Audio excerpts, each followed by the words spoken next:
Well, there's often an over-under on how many committee members will get the time and place on a defense. I was missing one of mine for my defense, I think. But we're going to go ahead and get started. Good morning again. I'm really pleased to have the second of two students defending for my lab this week. They've been such a great team all along. Dr. Christine Evers-Salcedo is back there now, adding camera person to her CV. Katie joined our department from the University of West Georgia, started working with me on genetic diversity patterns in freshwater mussels 5 years ago. I didn't have funds for that project then, though. So we got a paper out, some new analyses under her belt, and then she started working on a project related to connectivity in invertebrate populations in the Florida Keys, contributing to another phylogeography paper that just came out earlier this year. That wasn't quite the right project for the coral grant we were funded for either, so Katie was looking around for another topic. And here's what marks the really great students to me. They don't always listen to their mentor. Rather, they listen, but they also piece together the absolute best path for them and their interests, doing research their own way.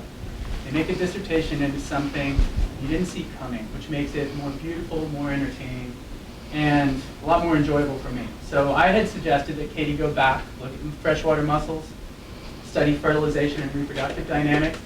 She did that. She got a lot of good starts on looking at gametic recognition proteins, trying to understand how reproductive isolation gets started in those.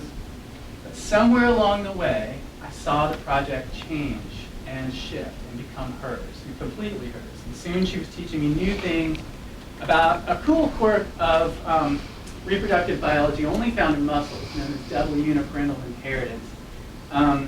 We can go into that more later, but more importantly were these newly discovered gene regions associated with double uniparental inheritance. Katie started seeing these new regions as an opportunity to blow up how people study the biology and the life cycle of freshwater mussels, which is, of course, what her dissertation is about. She took herself to regional and international meetings, met people. They saw her for an outstanding colleague. Soon she had another paper on mussels and their interaction with anadromous shad, collaborations with scientists from academia, agencies, NGOs, looking at diversity in aquacultural systems. Katie's a consummate professional. She got to know the people involved and what their questions were, how we can make the latest techniques applicable to problems in management, and how can we understand the biology of organisms that are right here around us in the southeastern U.S. and yet are barely understood. Katie started down this path with a tenacity unlike many other students I've ever worked with, and with an almost indefatigable good mood. She's always smiling, which is really nice to know. I've greatly enjoyed working with Katie, and I'm proud to say she's accepted a permanent position at the U.S. Forest Service Whitney Lab in La Crosse, Wisconsin, where she is first of all going to be using the latest in sequencing technology and eDNA methods to explore biodiversity and invasions in the Great Lakes, and two, learning the finer details of advances in snow tire technology. Today, she's going to be talking about one of her chapters on the interactions between freshwater mussels and fish in the Southeast. I'm very pleased to introduce Katie Bockrath.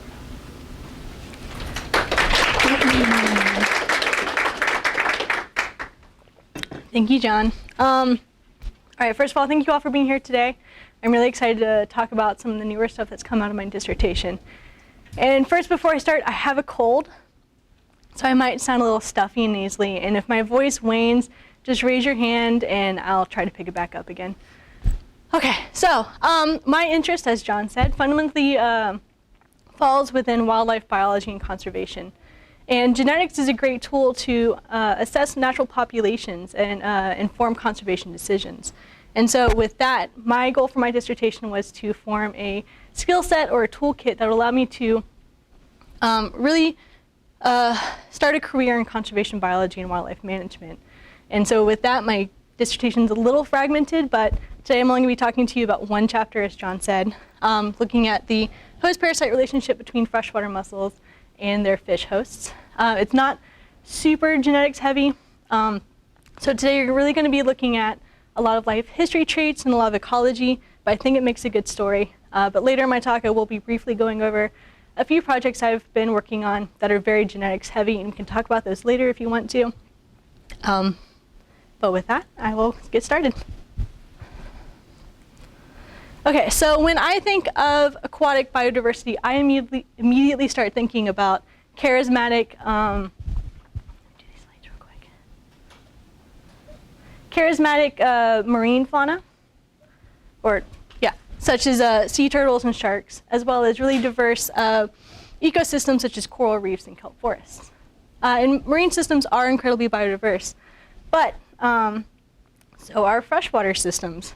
And so even though these guys are only present in less than 1% of the Earth's available water, they are still immensely species rich. And so for instance, in North America alone, there are 300 species of crayfish, thousands of species of mollusks and fish by themselves.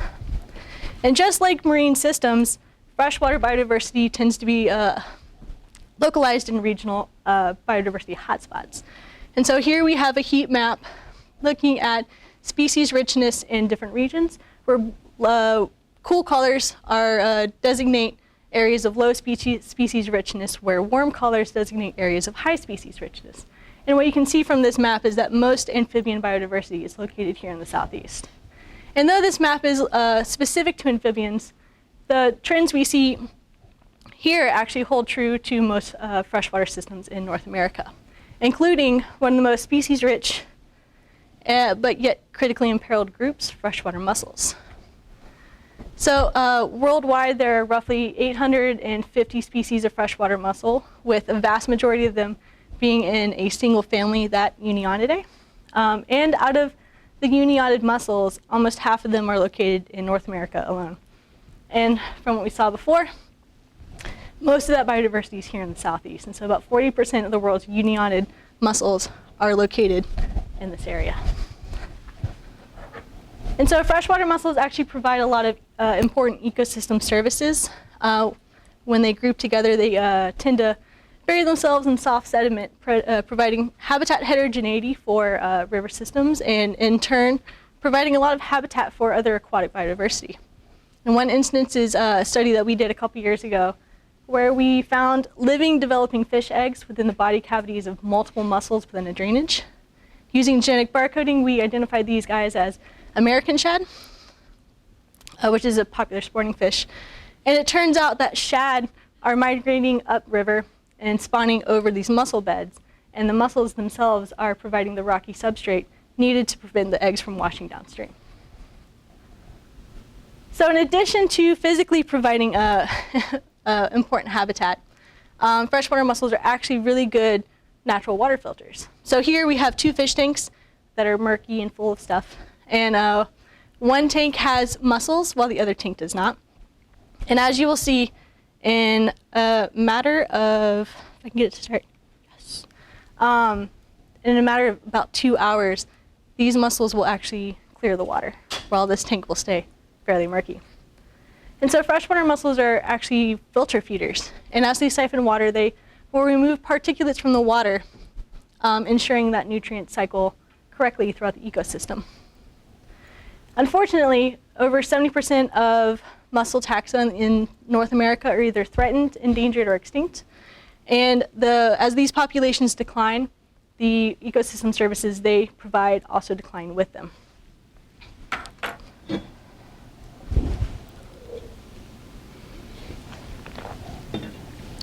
So there are many threats to aquatic biodiversity, such as overexploitation, such as overfishing, flow modification, typically through the construction of dams.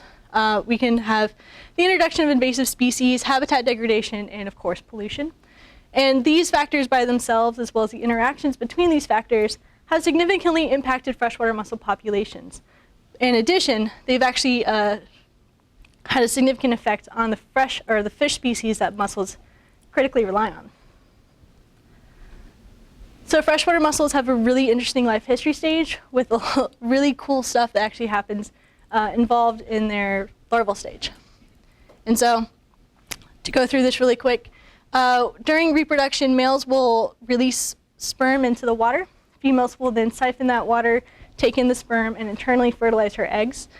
From there, she will brood her eggs in her gills until they fully develop into larvae, or glochidia. From there, when the glochidia are developed, they will be released into the water to interact with a suitable fish host. From there, glochidia will attach to and encyst in fish tissue. And when they complete their development into juveniles, they will drop off the fish host and settle into the sediment to complete their development into adults. And so one critical step for maintaining current mussel populations as well as promoting future propagation of mussels, we need to really understand how we can better ensure that the survival of mussel glochidia. And we can do that through understanding the relationship glochidia have with their fish hosts. So mussels typically, mussels will use one of two general host infestation strategies. The first I'm calling a direct method. It's where a mussel will attract a fish host and directly infest that fish with glochidia. And so for instance, we have a mussel right here. And this mussel has a highly specialized modified mantle tissue, which we're going to call a fish mimic.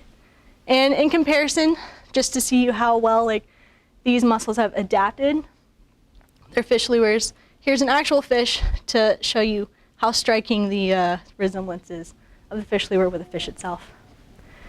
And because these types of mussels directly attract their hosts, these guys tend to be host specialists. On the other hand, we can have a more passive method where you do not directly attract a fish host, but you actually package your glochidia in mucus strands or nets, and you will release these mucus nets into the water to interact with a huge number of, any number of fish that are in that population. And it's kind of hard to see in this picture, but these threads that are coming off of these mussels, those are the mucus threads that are packed with glochidia. And because these guys do not directly attract their own fish hosts, and they interact with a large variety of fish, it's advantageous for these guys to be able to successfully metamorphose on multiple fish species. And typically these guys tend to be host generalists. So in addition to this very flashy modified mantle lure, some mussel species will actually release packages of glochidia called conglutinates. And so conglutinates, seen in zoomed up picture in figure B, is simply just developed glochidia that's been packaged along with unfertilized eggs. And these unfertilized eggs will give it pigmentation. And these glochidia, or these conglutinates, can take on many different forms, from very simple packages of glochidia to more structured, more pigmented forms that resemble prey items such as worms. Or they can take on very striking, complex coloration and morphologies, closely depicting things such as black fly nymphs. And because the glochidia are highly densely packaged within these conglutinates, fish who go after them themselves tend to become densely infected with glochidia. Additionally, with the high variation that we see across lure types, both the modified mantle lures and these conglutinates, the mussels who deploy them have formed strong associations with the fish that they attract. For instance,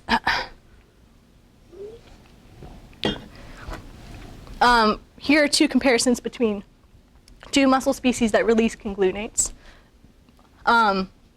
Here we're showing lab trials in which you directly infest the glochidia of a mussel to multiple different fish species, right here, to determine the metamorphosis success and thus host suitability of each of these fish species. And so for each of these figures, you see metamorphosis success per the fish species it was tested against, right? So this first species, Pleurablema piiforme, releases a more simple conglutinate, and it has formed a tight association with its ability to only metamorphose on fish in the Cyprinidae family.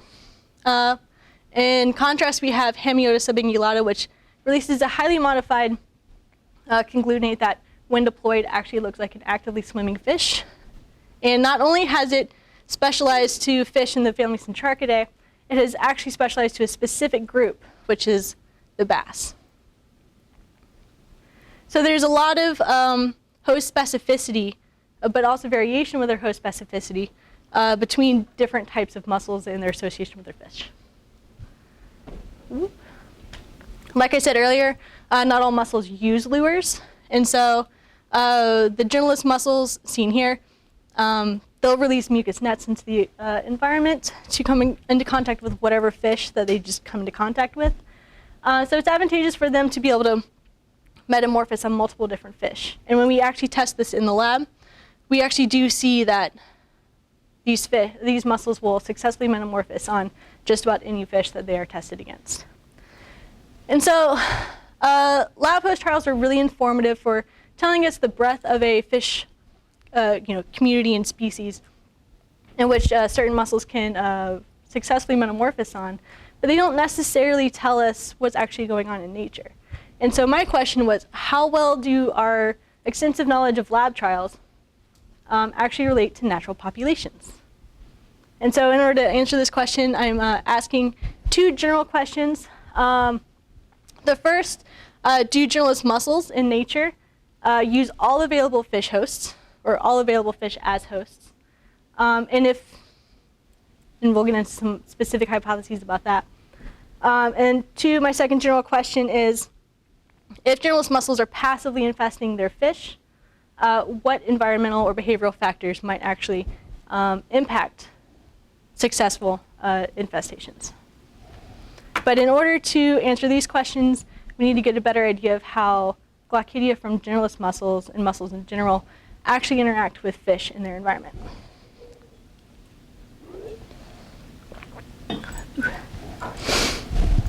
All right, so we know that fish are not all the same size and all the same shape, and they're not ubiquitously distributed in an ecosystem. We're going to have some fish that are more column dwellers or surface dwellers, and we're going to have some that are more benthic. Additionally, we know that habitats are not homogeneous. There's going to be things in the water that break up the habitat, such as vegetation or debris. There could be variation in sediment or substrate, and there could be variation in water depth and current and all kinds of other things. And it's these factors that actually break up the habitat may actually play a significant role in the potential ability for a fish to become infested. So for instance, we have a journalist mussel right here. It releases a mucus net to drift along the water by the current. It may become entangled in some sort of debris in which the fish that associate with this debris may interact with that mucus net far more in a longer period of time than fish who do not associate commonly with this debris. And so the fish who hang out in things that mucus nets might get caught up in are probably more likely to be infested with glochidia than fish that don't. In addition to environmental factors and habitat preference, physical fish features might also play a critical role in infestations. So for instance, a fish's gape size or mouth size might play a role. And so fish commonly actively move water over their gills. And so the size of their gape might determine how much water they move over, at what rate, and how much access glochidia actually have to a fish's internal structures. And so here we have fish that are relatively the same body size. One fish has a very small gape, the other fish has a very large gape. And thus, the smaller gaped fish might just have fewer glochidia on it than a larger gaped fish. Additionally, body size might play a significant role. So larger fish just might have more habitat or surface area for a glochidia to attach to versus a smaller fish. Animations. All right, so these are all great kind of expectations or ideas of how we think fish traits and environment might impact glochidial infestations in nature. But in order to actually test this, we need to go out into the field and sample a fish community while they're actively being infested.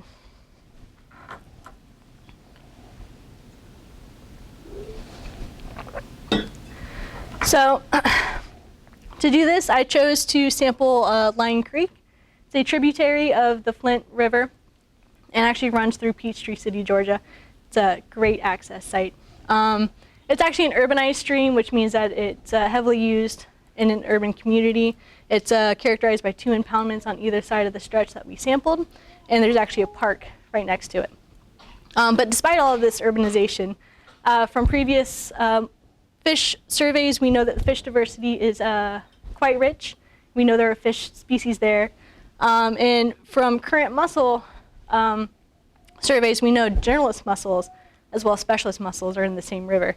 And with that, we went out over 2 consecutive years during the late spring when we know that generalist mussels are releasing their glochidia. And using multiple different sampling techniques, we collected the fish, we sampled the fish community to get as unbiased a sample as possible. All right, so after we caught all these fish, we brought them back into the lab. We put the fish in this fancy, basically big fish tanks. It's called an AHAB unit, or an aquatic habitat unit. And so the fish were put into here, and these filter cups, fine mesh filter cups, were used to collect everything that comes off a fish. And that includes any sand, any fecal matter, parasites, and any mussels that may come off of these fish. So then the filter cups were then rinsed with DI water, and the water was then inspected for the presence of glochidia, those that did not metamorphose into juveniles, and juveniles, those that did. And so juveniles were characterized as having a foot and visible tissue, while glochidia were characterized as not having any visible tissue. Okay. Fish art. Okay, so now that we have a representative sample of our stream community, and we actually have some information about the possibility of them having mussels on them, the next few slides are really just going to tell you guys about the distribution of fish that we collected and which mussels we got off of them. Okay, so to jump right into it. We caught 14 different species in our stream community. Some species were very common, whilst others were very rare. This in itself isn't necessarily very surprising. You know, fish aren't going to be evenly distributed across the stream community. But what's surprising is the proportion in which these fish species were actually infested with mussels. And so if you can imagine a mucus net just being released into the environment, it might have the same probability of interacting with any fish species. So we would expect that each fish species would be equally infested on a proportional scale, and that's not what we found. We saw that some fish species had a high proportion of individuals that were infested, while others had a low proportion that were infested, despite them being very common in our sample. And so this by itself tells us there are some factors that are significantly impacting how glochidia actually interact with their fish hosts. So we collected some non-unionid mussels. These are mussels that do not use fish as hosts. And so these guys were probably eaten by the fish in the field, and once they were brought back into the lab, we collected them in their fecal matter. One species is Corbicula. It's the invasive Asian clan that's commonly distributed throughout the southeast in just about any river. So if you go out and you see a mussel, it's probably Corbicula. The other is a Pisidium species, which these guys are just native non-unionid mussels. We did collect 4 unionid mussels. 3 of them are pictured here. These guys were initially identified by their shell morphology, and then later species identity was confirmed using genetic barcodes. So the first species that we identified was Hydrobiologia imbecillus, which is a generalist species. Our other generalist species that we found is Elliptiopullata. And then we found a lot of these Velosa vibex, which is a specialist. And the one species I don't have pictured here is Toxolasma. This one, we only found 5 individuals of them, and they had a shell morphology very similar to that of Elliptia. So now that we have information on which fish we collected, for the proportion of those fish that were infested, and which mussels came off of each of those fish and at what densities, we can ask some general questions and propose some general hypotheses. And so from what we know of lab trials, we can expect that generalist mussels will use multiple fish as hosts in natural settings. Additionally, we could propose that generalist mussels equally use all of these fish species as hosts, so there's no differential host use. Additionally, what we know about mucus nets and the density of glochidia in these mucus nets, we can propose that journalist mussels will be at low densities on each of their fish hosts. And then after we, what we know about what we can predict about how fish are spatially distributed in their environment and how debris breaks up in the environment, we might make the assumption that hosts that interact with debris and vegetation are probably more likely at becoming infested than fish that do not. And to start with this first hypothesis that journalist mussels use multiple fish hosts, I'm going to jump right into some data. It's going to be a little messy at first, but we'll walk through it. But this is actually looking at which mussels successfully transformed on each of our fish species that we collected and brought back into the lab.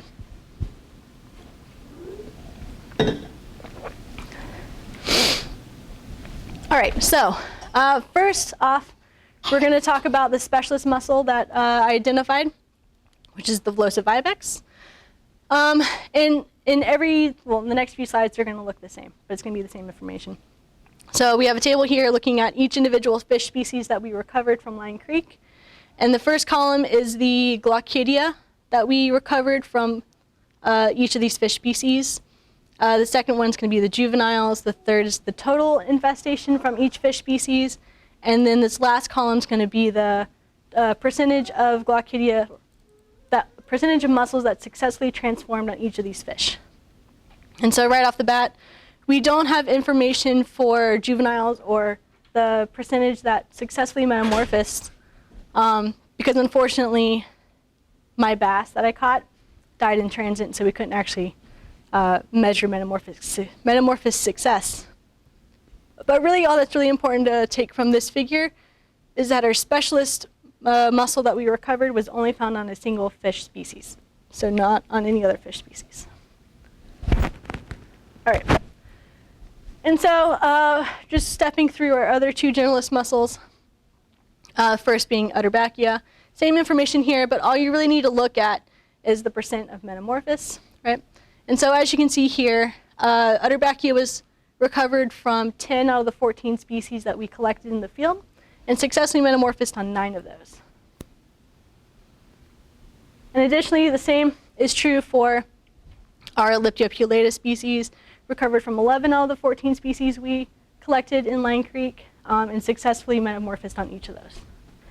And so from that, we can conclude that journalist mussels do indeed use multiple fish as hosts in the nature. But on to this question, are all of those fish hosts equal?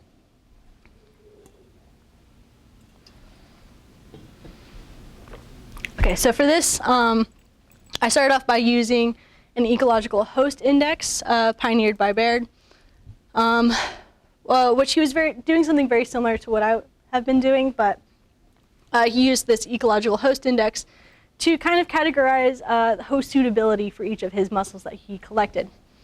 And so for what I did is for each species of mussel that I collected, I used his index, which is just the product of the number of fish that you collected by the number of those fish that were infested, by the infestation density on those fish to get a product.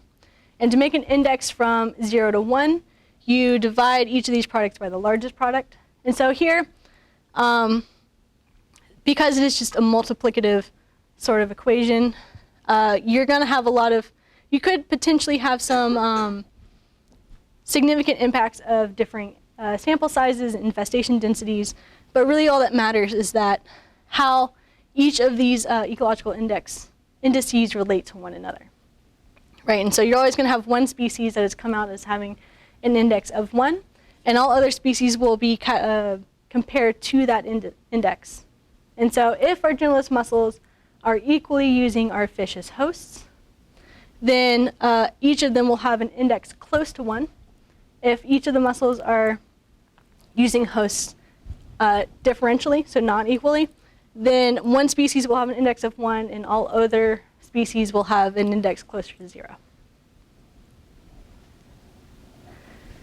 All right, so it's pretty much what we see for our two journalist species. First off, we have each of the fish species that we collected, juveniles from Elliptio, and juveniles from Hydrobiologia.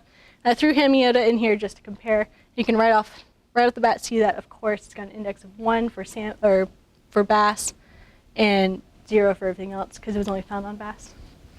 But what we see here is that Elliptio, the first off is this Lipoma species, or bluegill, comes out as being the most significant ecological host, and everything else has an index very close to 0.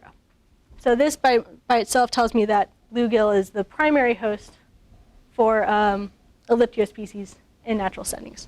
And the same is true for Hydrobiologia. You see that bluegill is the primary host, but interestingly, we have a moderate host, which is golden shiner.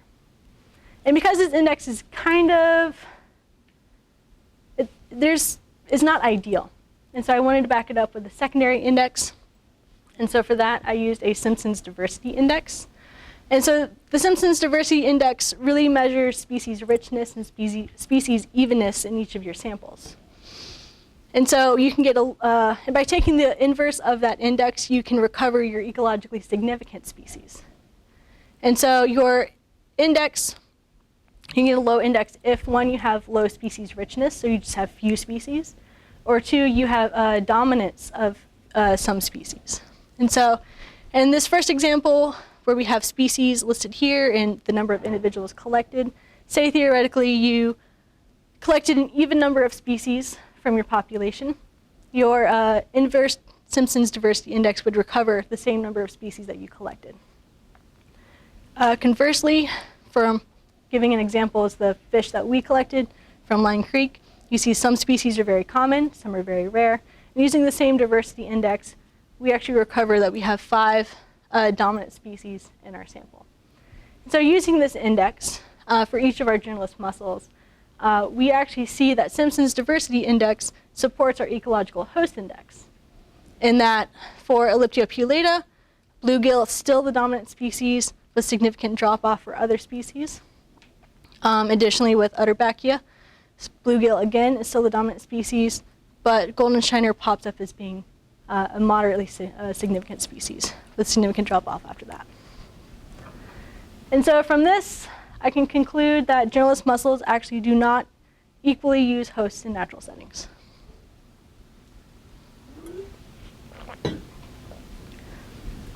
All right. Okay, so what we know from mucus nets and the density of glochidia within each of these mucus nets, we can ask the question, are generalist mussels found at low densities on each of their fish hosts? All right, so here we have 2 pictures of single gill arches from 2 different fish species. It might be hard to see, but this gill arch actually has 3 glochidia on it, while this gill arch has lots of glochidia on it, so each one of these little dots is a single glochidium. And what we see from physical gill inspections, as well as the number of glochidia from each mussel species that we recovered from each fish species we sampled, glochidia from our 2 generalist mussels were actually at really low densities on each of their fish hosts, ranging anywhere from 3 per fish to 30 per fish if it was a highly infested fish. In contrast, for our Velocivibex, our specialist species, we had over 400 glochidia for 1 fish. And so there's just huge variation in densities. And so from this, we can conclude that yes, in natural populations, generalist mussels are indeed at low densities on their hosts.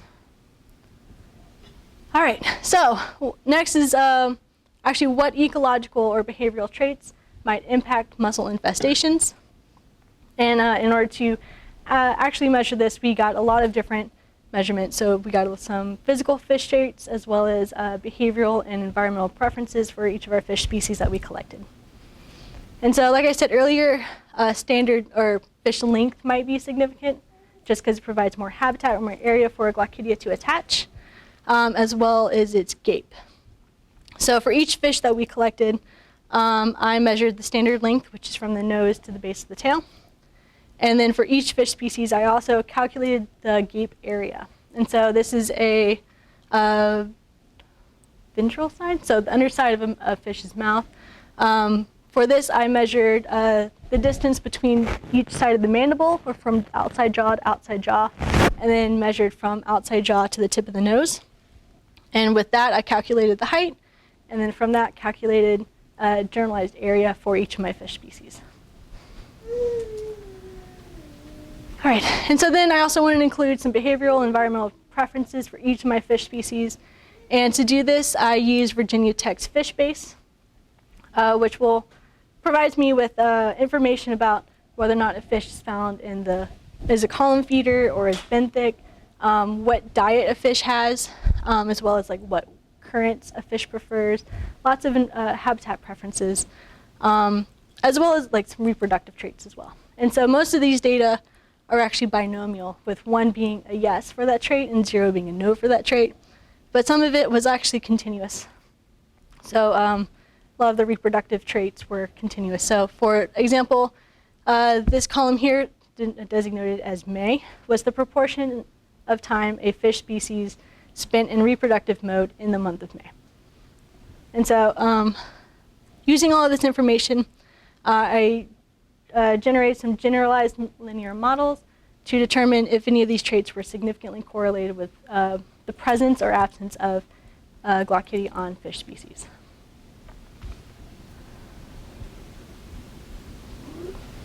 All right, and out of that, we got a few significant traits. 4 of them are shown here. And so right off the bat, each of these is its own variable or trait, with the x-axis denoting the variable. So for here, eating vegetation. So if a fish ate vegetation, either it did not with a designation of 0, or it did with a designation of 1. And whether or not a fish had glochidia on it was designated 1, and absence of glochidia was designated as 0. And the density of each of these plots determines the curve. And so what we can see here is that fish who associate closely with vegetation and debris, so those who eat vegetation or detritus, have a higher probability of becoming infested if you actually do associate with these things versus fish who do not. And similarly, fish who are more column feeders, right, or column feeders, have a lower probability of becoming infested than fish who are not column feeders, as well as those who live in muck and sandy habitats. So fish who basically just don't really associate much with much vegetation debris have a lower probability of becoming infested. And so from this, we can say, yes, fish who do interact with things in the habitat that do break it up, that might potentially catch a mucus net, are indeed more likely to become infested than those who do not. So just general conclusions. Journalist mussels do indeed metamorphose on multiple fish hosts, but there does appear to be some ecologically important hosts with some functional redundancy between hosts. Glochidia from journalist mussels are at low density on each of their host fish, but they're spread out across host fish. While glochidia from specialists are at high density on very few fish.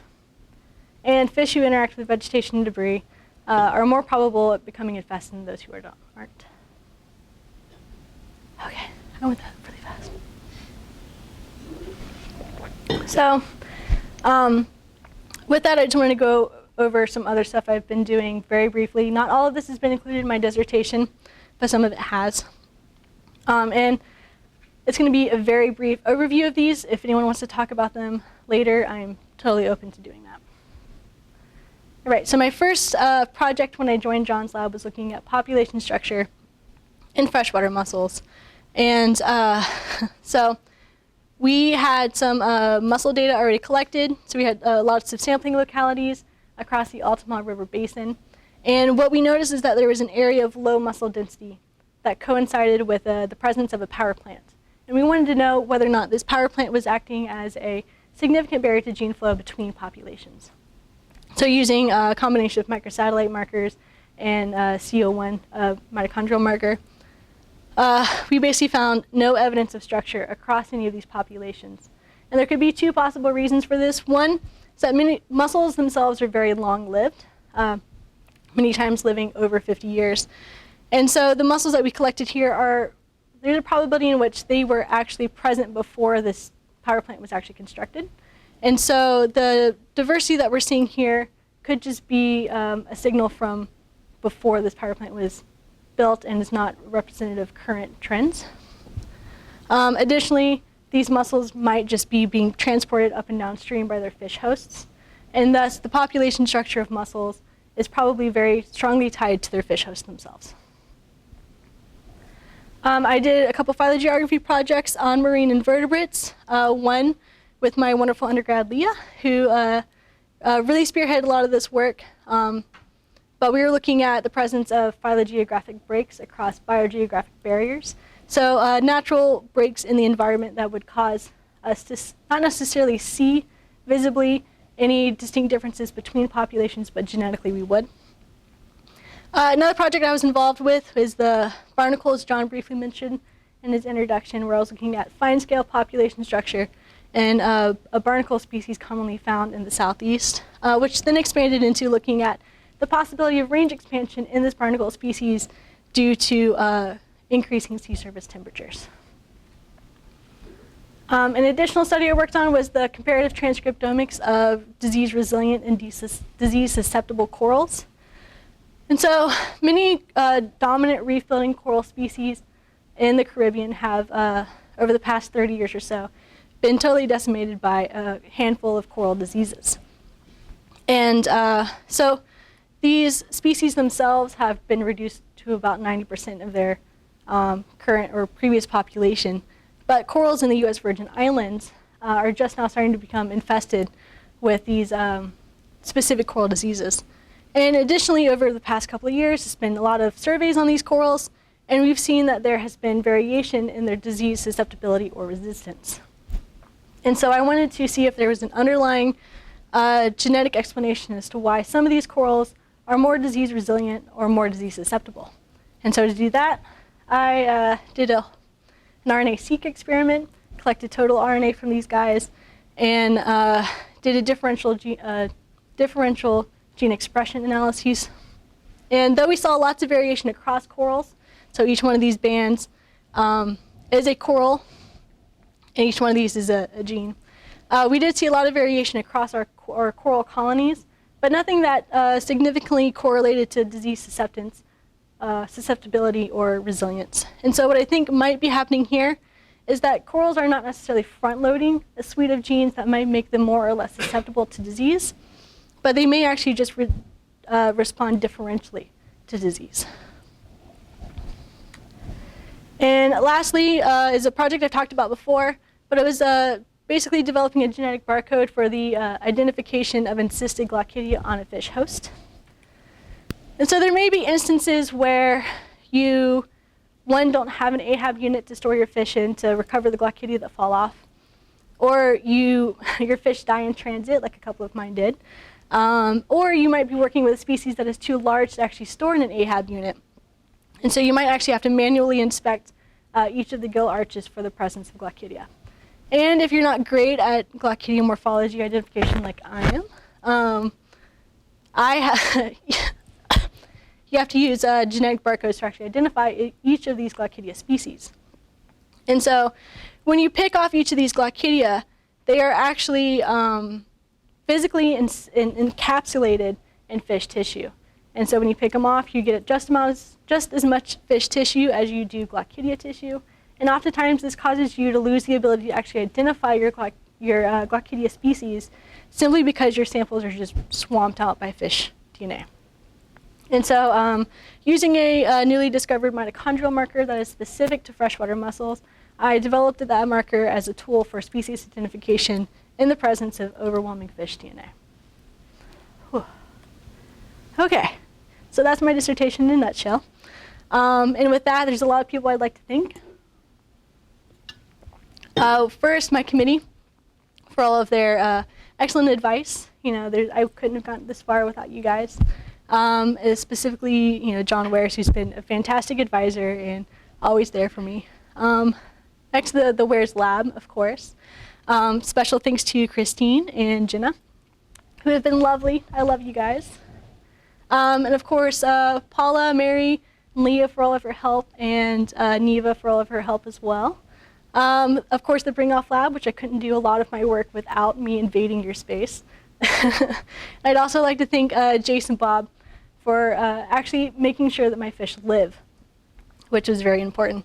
I also like to thank our office staff who diligently work every day to make sure that our paperwork and funding and everything goes smoothly, so we don't have to worry about all that. Special thanks to Mary Freeman, who helped me with all of my fish collections. Without her, I wouldn't have a lot of this data. And especially Megan Hagler, who also helped out greatly as well. I'd like to thank Nate Johnson, who actually provided me with a lot of samples for my first chapter, which was the barcoding chapter. And then, of course, Jim Williams for a lot of really good advice. Dave Brown for all of his wonderful tech support. He's made installing packages and making sure everything runs on our computers great. And of course, Yi Ching and GACRC, who has diligently helped me add packages to the cluster that I really needed. I would like to thank my family and friends, especially my husband, Dave. Oh, the crying starts.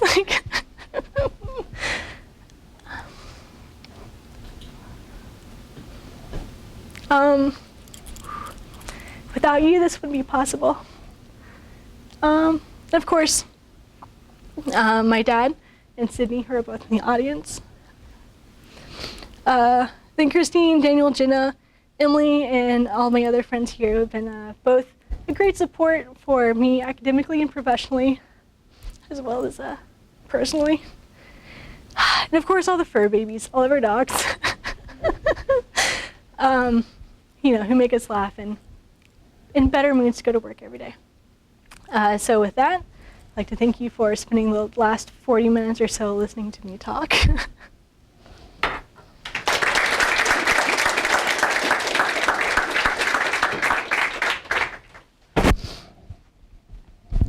Yes. What is the fate of the glochidia that are in the mussel strands that wrap around vegetation? What's the fate of those? They die. Yeah, so there's, They die?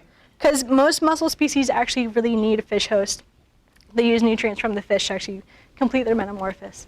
And so there's a small handful of mussels, like such as Hydrobiologia, that themselves have been proposed to not really need a fish host. And so, but other species like the Elliptio species definitely do. So does it have to do also with like predator protection or aeration or anything like that? It's all purely nutrients? As far as I know. So I think, if I'm remembering correctly, parasitism is not the ancestral state. It's a derived state.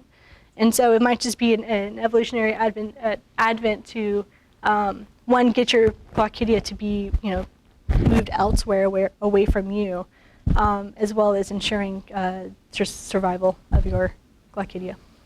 So one quick follow-up then. Yeah. So do you think the association with these various fish is ecologically driven or physiologically driven? Both. So fish actually do acquire a lot of innate immunity or build-up immunity for each of after they've been infested. And so older fish are less likely to maintain a mussel population on them after they've been infested a few times.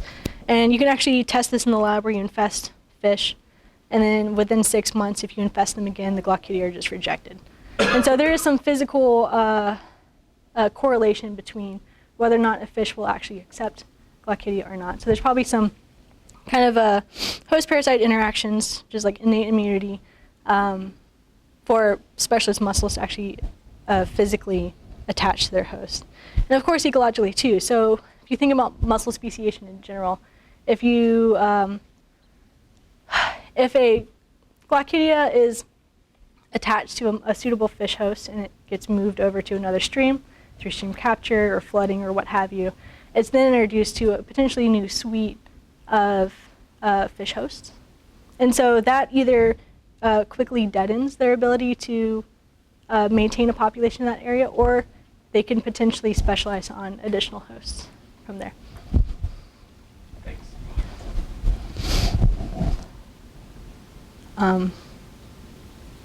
Right. Question? Let's thank Katie.